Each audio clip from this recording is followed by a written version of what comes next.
So after that little situation, things between me and Terry was like a little touchy. That's why we didn't last too long after Carter was born. It was a little touchy. Cause literally the very next day after that whole Facebook blow up and boom, boom, boom, this nigga sent Jackson's dad a message telling him that, oh, she cheated on you when y'all was married with this man, da da da da. And I'm just like, that shit didn't happen. Why you making shit up? And he only did that because I was supposed to go to take me and Jackson's dad was taking Jackson to the aquarium in Atlanta for his third birthday. That's how I remember it was his third birthday. We was taking him to the aquarium in Atlanta for his birthday together. And Terry didn't want that shit to happen. Because I'm just like, once everything blew the fuck up with him, I'm just like, man, shit, what the fuck ever. I called Jackson dad and was just like, hey, you want to go to the aquarium with me and Jackson for his birthday? Because I ain't taking this nigga. It's like, this nigga ain't going with us. Nigga, stepdad, get the fuck on. He wasn't no stepdad. One of the stepdad, I shouldn't even said that. He probably listened to this like, I knew I was stepdad. No, the fuck you want, bitch. But anyway, so I called up Ja'Cory, was just like, hey, me and Jackson going to the aquarium in the zoo for his third birthday. You want to come? He was like, yeah, sure, I'll come. Boom. You know, he got a little bit happy about coming. Terry did not like how happy Ja'Cory gets when I like you, Ja'Cory, an inch. Ja'Cory smiles. Terry hates it because he just like, why the fuck you making this nigga smile? Like, nah, I get it. It's me. Whatever. So, very next day, he proceeds to message Ja'Cory on Facebook, telling Ja'Cory that, oh, I cheated on him while he was married. Jackson is a good kid, this and that.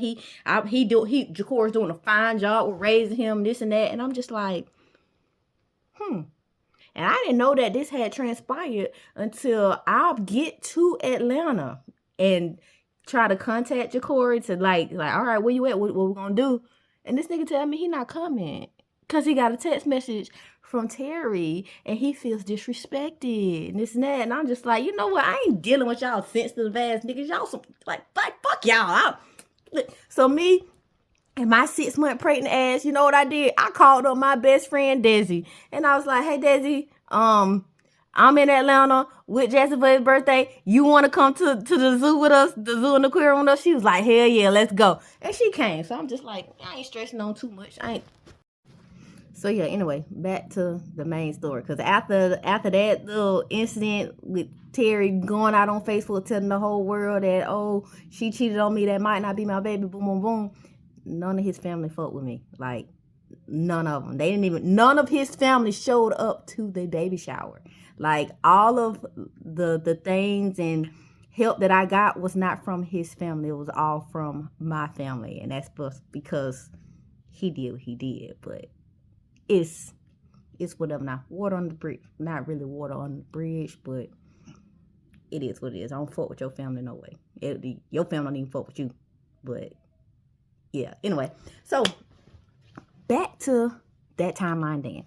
So I'm looking at Terry, I'm like, you know what? It don't even matter. Don't even worry about it. It's cool. It's fine. Because I already know, like, we're just going to battle this shit out in court. We'll battle it out in court because you ain't supposed to be having those type of conversations with Carter. You're not supposed to, especially about his mom. Like, come on.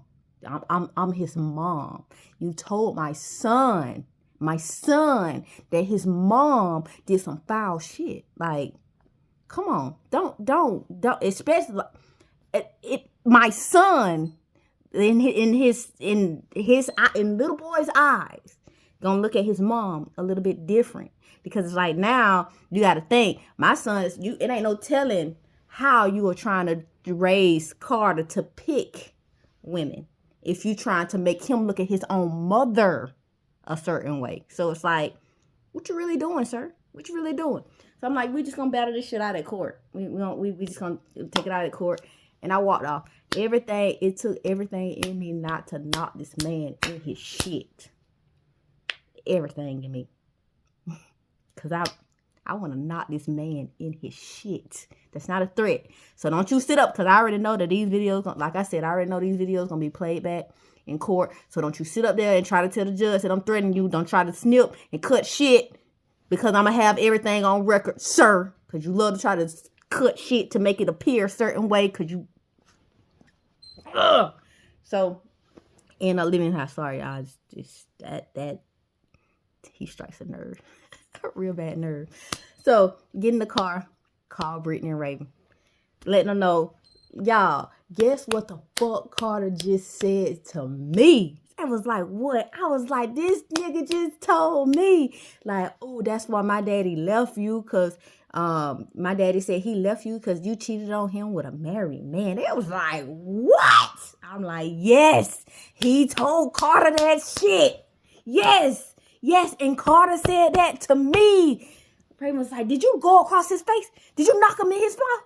I'm like, no, I didn't hit. You know, I can't hit Carter. Like, somebody need to put their hands on Carter, because he a little bit disrespectful. And Terry ain't no better. Brittany was like, Terry is not no better, because why the fuck would you say some shit like that to your child?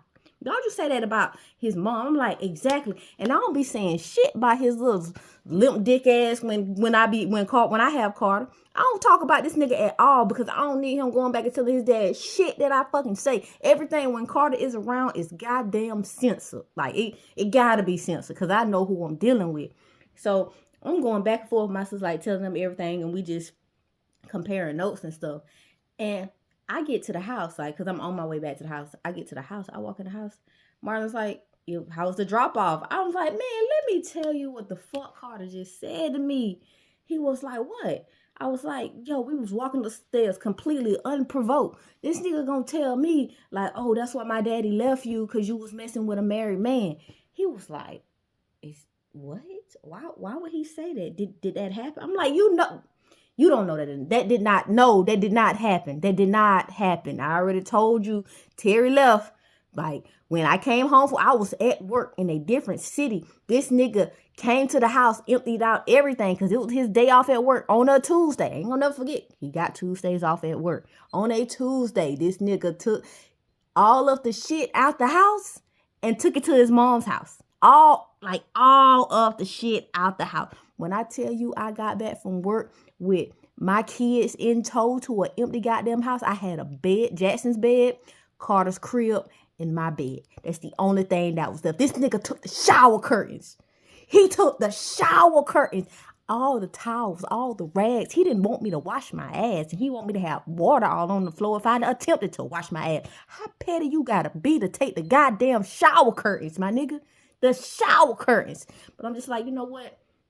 Anything that he took, I can replace. I can replenish. That's been my life. It's like, shit, nigga take shit, I replace it. Shit get taken again, I replace it. You know, it's a sad cycle, but shit, it's the cycle. It's the cycle. I'll replace it. Replace those goddamn shower curtains. So I'm just like, no, we just did not mesh. Like, they're not at all. Carter was 5 months old when we officially split for good. So no, that is not why everything left. He like, no, that's not it. But that's not the point. The point is, he told my son that. He told that to Carter, and Marlon was like, yeah, that is kind of fucked up. That's fucked up. I'm like, it's extremely fucked up. And I was like, I don't even know what I can do. He was like, well, at this point, you just got to let him, be what he's going to be. Because he's raising Carter to be how Carter's going to be. Carter's going to grow up to be a very disrespectful person. He is. He's going to grow up to be a very confused and entitled man. If he does grow up to be a man. I'm like, what you mean by that? He was like, the way that Terry's raising him, he's going to grow up to be very manipulative and conniving, because he's showing those signs right now as a 7-year-old child. So just imagine him as a 27-year-old male. And I'm just thinking, I'm just like, he is going to be his dad. He will be he on the road to being his dad. But at the same time, I'm just like, nigga, don't talk about my child. I don't like you talking about it. I don't know what it is, but I did not like when Marlon talked about Carter. I guess it's because, like, whenever he talk about it, it's always negative. He don't never say nothing good. Outside of Carter's very smart. Outside of, he's smart when it comes to books and politics, because Carter can talk to you about politics. Carter is a math whiz. But when it comes to being a child, Carter is not your typical child. And I'm like, it is what it is. But I'm his parent. I can talk about him.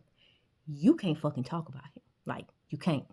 So I ended up ending the conversation because to keep me from getting annoyed, because me and Marla, we were good. We wasn't arguing or anything. So I'm just like, we've been good. I'm in this beautiful house. Like, everything is coming together. So I'm like, I ain't worried about it. We've been good. So ended up going to bed. Next morning, woke up, went to work. When I went to work, of course, I was told my coworker Talasia about what had happened, because that was starting to be like that my work bestie there, because like anytime some shit happened, the first office I go to when I get in there is her office, if she there, because she was always late and I was always early. So like, if she was there, I would go into her office first. If she wasn't, I would wait for her to come in my office and let me know that she was there. Then I'd go in her office and we'll talk about it, because her office had a lock on it. My office didn't have a lock on it. So yeah, that was that.